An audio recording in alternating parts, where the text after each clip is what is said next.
Hello my dear geographers, I hope everyone is keeping well. So once again welcome back to our geography class.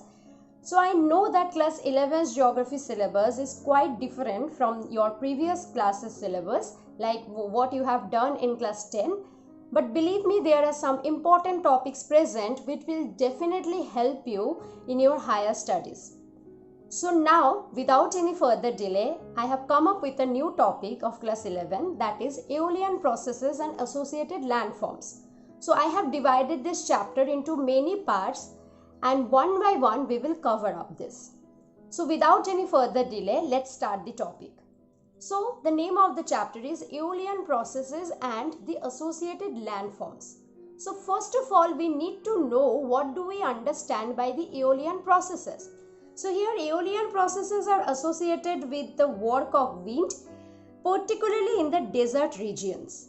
Although the work of wind as an agent of gradation can be noticed anywhere in the world, but it is most active in arid and semi-arid regions. Now the arid and semi-arid regions are known as desert. Okay. So why these aeolian processes are highly associated with the desert region? Because desert is that area which receives very low rainfall, like below 25 centimeter per annum. It has very low humidity and where the ratio of evaporation to rainfall is very high. And the most important thing is there is no such barriers which can prevent the movement of the wind or air. So just let's check out the different types of hot deserts present all over the world. So most of the deserts of the world are found on the western margins of the continents between 20 to 30 degree northern and southern longitudes. However, some deserts do exist beyond this limit. Okay, so deserts occupy about 30% of the surface area of the earth. The different main hot deserts are: in Africa, the Sahara in the north of the equator is the largest desert in the world. The Namib Desert and the Kalahari Desert is also there, which lies to the south of the equator. In Asia, the Arabian Desert in the Middle East and the third desert of India and Pakistan are the main hot deserts. However, in Central Asia, a vast area is covered by cold deserts, where both the temperature and rainfall are low. These include the Gobi and Turkestan deserts.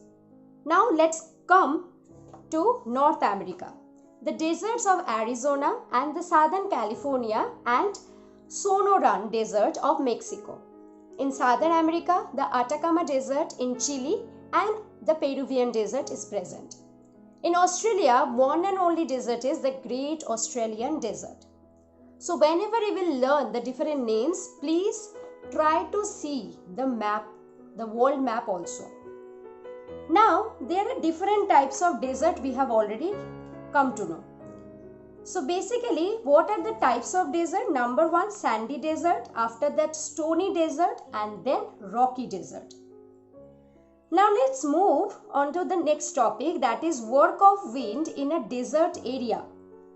Because we all know that wind has three different stages. Number one, youth stage. Number two, mature stage. Number three, old stage.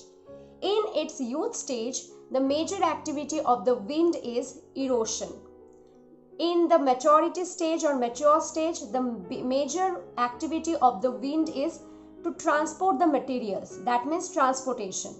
And in the last stage, that means in the old stage, the major activity of the wind is deposition. So first let's see the erosional work of the wind. Now the wind by itself, just like water and ice, has little erosive effect on rocks. Okay, if you will compare wind to river and ice, you will find the erosional effect or erosive effect is very less.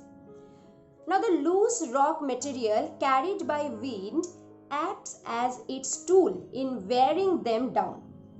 So basically this work of wind is limited to heights close to the ground as it is unable to carry the sand particles high up in the air.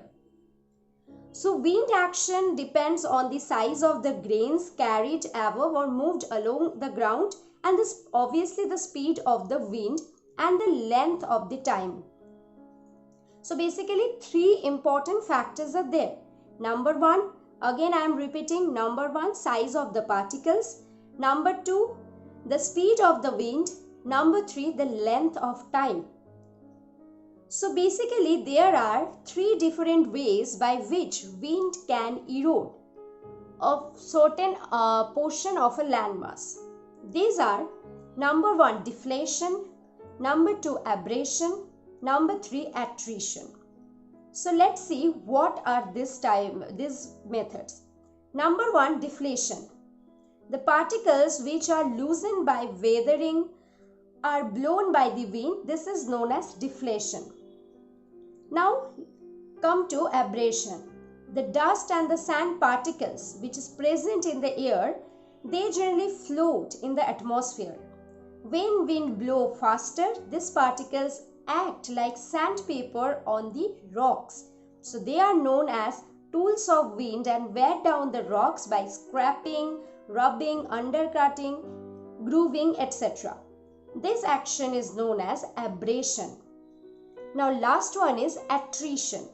The sand particles in the air also strike against one another and get reduced and rounded by friction. This process is known as attrition. So these are the 3 different ways by which a wind can erode a particular rock structure.